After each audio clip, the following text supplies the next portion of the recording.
Bismillahirrahmanirrahim. Assalamualaikum warahmatullahi wabarakatuh. Shalom, salam sejahtera untuk kita semua. Nah, pada kesempatan kali ini izinkan saya untuk menjelaskan materi tentang pengembangan pembelajaran e-learning untuk memenuhi tugas mata kuliah belajar dan pembelajaran untuk ujian akhir semester atau disingkat dengan UAS.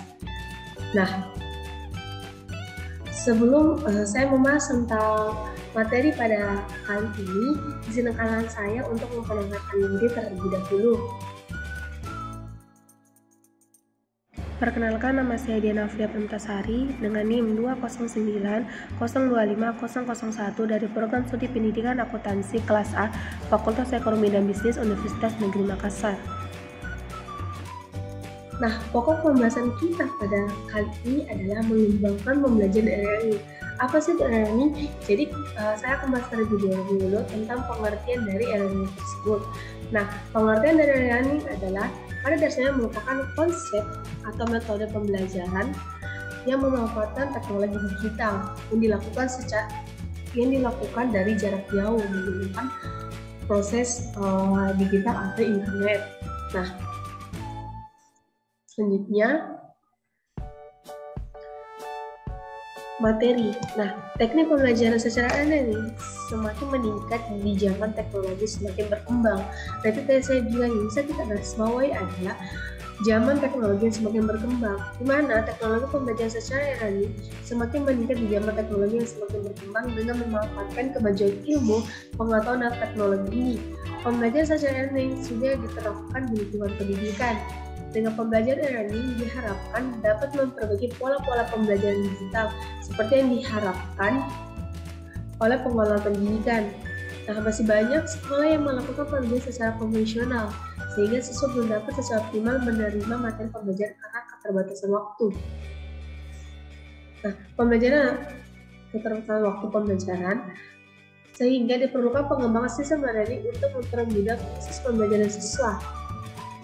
Nah, di sini dalam penelitian ini membangun sistem informasi learning dengan tampilan model analisa dan desain sistem dengan pendekatan zaman.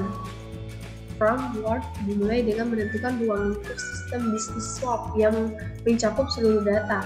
Nah, kita akan masuk ke materi selanjutnya, yaitu langkah-langkah yang disarankan untuk kita bisa mengembangkan lagi e-learning kita ke depannya. Nah, langkah-langkah yang disarankan ini bukan hanya mengembangkan e-learning yang kita buat, namun ini juga akan menyulap para target peserta atau audiens menjadi tertarik dengan pembelajaran online kita.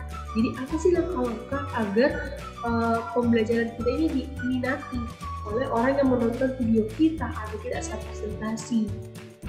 Nah, langkah yang pertama adalah menciptakan konten-konten pelajaran yang mudah untuk diingat dan dipahami. Nah, satu yang harus kita ingat adalah kita harus membuatnya itu sesimpel-simpel mungkin yang kalau orang bilang sekarang itu mudah dipahami, mudah dicerna, dan mudah diingat, dan tidak perlu harus menggunakan kata-kata yang susah dipahami. Dan nanti akan ada chat-chat apa saja sih yang harus kita ikuti. Oke, oleh karena itu syarat utama yang perlu dilakukan untuk mengembangkan pembelajaran online itu adalah meringankan konten-konten yang ada, namun tidak mengurangi kualitas kontennya. Untuk memudahkan langkah pertama ini, kita bisa menerapkan kiat-kiat di bawah ini. Nah, ada beberapa kiat-kiat yang akan saya bahas pada kesempatan kali ini. Kiat yang pertama yang bisa kita lakukan adalah menganalisis kemampuan peserta terutama sebelum e-learning dimulai. Nah, sebelum kita memberikan suatu pelajaran atau suatu materi, kita juga harus mendata atau menganalisis kemampuan peserta atau pendidik atau peserta didik yang akan kita didik sebelum kita e-learning dimulai. Nah, setelah itu kiat yang kedua adalah membuat konten e-learning yang relevan dengan ide industri dan bakat serta tujuan mereka. Nah, kita harus membuat atau menganalisis kemampuan peserta. relevan itu berarti nyata dengan bidang industri, minat, bakat, serta tujuan mereka. Apa sih yang mereka ingin capai, apa yang ingin mereka pelajari pada hari ini, kita harus buat sesuai dengan mata pelajaran yang akan kita ajarkan kepada murid-murid kita. Contohnya, kalau kita membahas tentang bidang akuntansi perusahaan jasa, kita harus membuat relevan tentang suatu bidang perusahaan jasa atau tidak yang ingin dipelajari, atau minat mereka di mana, bukan kita membahas hal yang lain. Nah itu. Kiat ketiga, sisipkan humor sebagai penyeimbang pada pembelajaran kita yang serius. Dalam hal ini bukan berarti kita mendominasi humor di dalam konten pembelajaran, namun kita hanya perlu menyisipkannya sedikit saja, tanpa mengurangi konten-konten inti di dalam pembelajaran. Nah maksudnya ini apa? Supaya kita memasukkan sedikit lelucon atau konten-konten yang membuat orang-orang melihat itu tidak tegang saat belajar, ini tegang. Kenapa? Saat mereka tegang, akan susah masuk atau susah dicerna. Nah, saat susah dicerna, mereka susah mengingat. Nah, tadi kiat pertama susah sekali untuk kita mengingat apa sih, dan susah juga dipahami. Nah, makanya di dalam pembelajaran itu harus ada hal yang bisa membuat mereka tuh santai, tapi tetap fokus, dan di dalam itu yang bisa kita masukkan adalah sesuatu lelucon, tapi tidak mengurangi sedikit pun materi inti yang akan kita bawakan. Nah, kiat yang keempat yaitu jangan lupa untuk menyatakan beberapa atau analogi sebagai contoh nyata di dalam materi LMM kita. Seseorang akan lebih mudah dan mengingat dan memahami konten pembelajaran jika kita dengan contoh dan dari konten tersebut. Kenapa? Kita bisa pahami bahwa di zaman modern sekarang ini banyak sekali yang malas untuk membaca. Jadi mereka itu lebih suka untuk menonton sesuatu yang mana mereka tangkap sesuai materi, bisa mereka cerna dan bisa mereka ingat, dan itu lebih cepat. Nah mungkin salah satunya saya sendiri lebih suka untuk menonton sesuatu, karena membaca mungkin kalau menurut saya kurang suka, dan kalau itu pasti sebenarnya suka.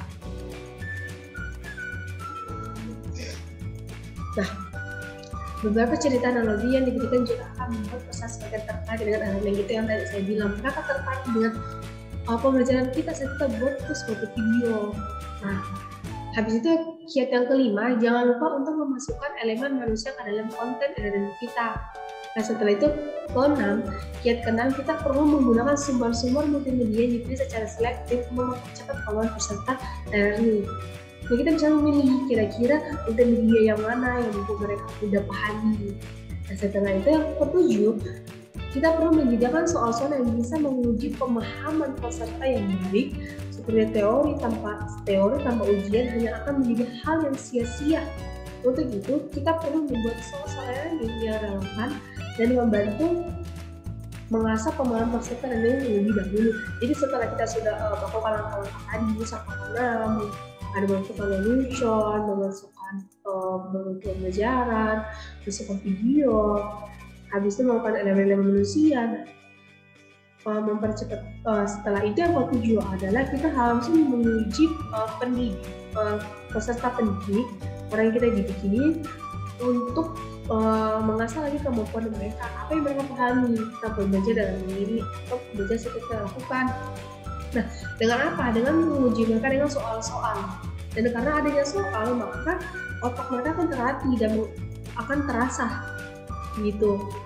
Nah, kiat yang terakhir, kita bisa mengirimkan lembar umpan balik kepada para peserta tadi.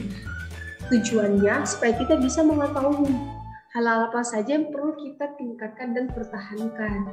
Nah, kita bisa meminta kertas meminta pertimbangan begitu.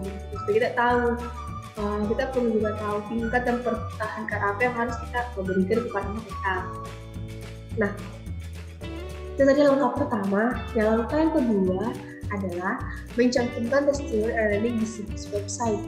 Langkah kedua ini juga tidak kalah penting loh, teman-teman dan semuanya. Nah, rekan-rekan juga, testimoni sertakan di dalam situs website LMM. Kita akan membuat para pengunjung website semakin tertarik untuk bergabung dengan pembelajaran online yang kita sediakan. Semakin banyak testimoni yang diberikan dari perusahaan terkenal, maka semakin baik kesan learning kita di mata peserta dengan mata lain, mereka akan semakin yakin dan bergabung dengan learning. Jadi mintalah sebanyak-banyaknya testimoni pembelajaran ini secara online. Nah, di mana testimoni ini yang akan menguatkan. Karena banyaknya testimoni yang ada, maka itu hal real yang tidak bisa dibantah bahwa pembelajaran online itu mungkin sangat menarik atau unggul. Dan mereka tuh akan banyak dengan banyak yang melihat, maka banyak akan bergabung dengan learning kita.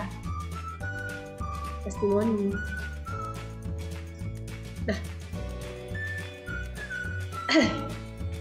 biasanya organisasi ini akan mempromosikan learning kita secara percuma kepada mitra, khususnya mereka lainnya aja. Jadi tidak ada salahnya untuk mencoba, bukan? Dan salahnya kan untuk mencoba pembelajaran ini. Langkah yang ketiga, memilih sistem manajemen pembelajaran atau LMS yang tepat. Langkah selanjutnya adalah memilih LMS atau sistem manajemen pembelajaran yang sesuai dengan apa yang kita inginkan. LMS ini dibuat secara selektif agar peserta learning dapat mengikuti pembelajaran online dengan baik dan produk-produk learning tidak bisa terus berkembang secara berkelanjutan. Nah, lalu ada yang bertanya, apa itu LMS? Nah, mungkin rekan-rekan Car Avengers sudah membaca artikel sebelumnya yang berjudul apa itu LMS. Nah, namun di sini saya akan menyampaikan secara singkat tentang pengertian dari LMS itu sendiri. LMS adalah singkatan dari Learning Management System. Learning Management System. Mungkin mau nggak kalau mungkin aku mengucapkan salah. Sistem manajemen pembelajaran dalam bahasa Indonesia-nya. Nah, ini merupakan istilah global untuk sistem komputer yang dikembangkan secara khusus untuk mengolah kursus online. Nah, jadi LMS ini khusus untuk mengolah kursus online. Nah, mendistribusikan materi pelajaran dan memungkinkan kolaborasi antara peserta dan pemateri. Jadi, di situs LMS ini, dia mendistribusikan materi pembelajaran yang mana memungkinkan adanya kolaborasi atau interaksi antara peserta didik yang kita ajak atau yang kita ajar dan kita sebagai guru atau pemateri. Adanya kolaborasi atau timbal balik antara keduanya. Definisi lain dari LMS adalah sebuah platform perangkat lunak yang memberikan, mengelola, dan mengacak hasil dan menghasilkan laporan untuk kursus online atau learning kan tadi yang bisa dilakukan dengan jarak jauh. Jadi learning ini LMS ini sebuah platform atau perangkat lunak yang memberikan, mengolah, dan mengacak hasil menghasilkan laporan untuk kursus online yang di sini kayak pembelajaran online. Misalnya kita menggunakan Zoom, murid kita mungkin di kampung atau di mana ada terdapat pembelajaran secara kursus online. Nah, jadi tanpa perlu harus kita ke kampus, kalau kita mau ke les atau kemana, kita bisa menggunakan learning ini sebagai pembelajaran online. Kenapa? Dan juga masih ada di zaman mungkin masih social distancing karena masih adanya coronavirus, jadi saya minta teman-teman untuk tetap menjaga kesehatan, mematuhi protokol kesehatan. Nah, kita lanjut. Yang bisa dilakukan dengan jarak jauh. Nah, ada banyak LMS yang dapat kita pilih untuk learning. Nah, jadi LMS ini adalah Learning Management System atau sistem manajemen pembelajaran yang ada beberapa yang bisa kita pilih untuk menggunakannya dalam learning. Beberapa di antaranya ada Moodle, ada Edmodo, Blackboard, sama Skillsoft dan lain sebagainya. Nah, masih banyak lagi LMS lah yang bisa kita kelola atau kita pelajari.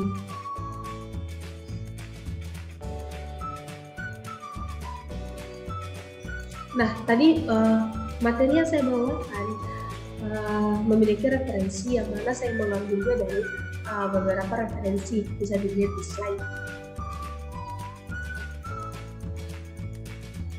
Nah, kita sudah berada di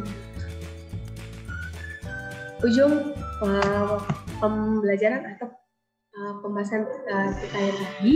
Jadi kita harus mengingat bahwa pada dasarnya ada merupakan konsep atau metode pembelajaran yang memanfaatkan teknologi digital. Dan teknologi digital sekarang kita tidak bisa berpikir bahwa akan semuanya melesat percepatannya, apalagi di zaman sekarang. Apalagi di zaman pandemi sekarang kita semua membutuhkan serba digital. Nah, di samping itu para pakar pendidikan mendefinisikan e-learning sebagai proses pembelajaran jarak jauh dalam menggabungkan prinsip pembelajaran yang dipadu dengan teknologi. Nah, itulah tadi pembahasan tentang metode atau mengembangkan e-learning.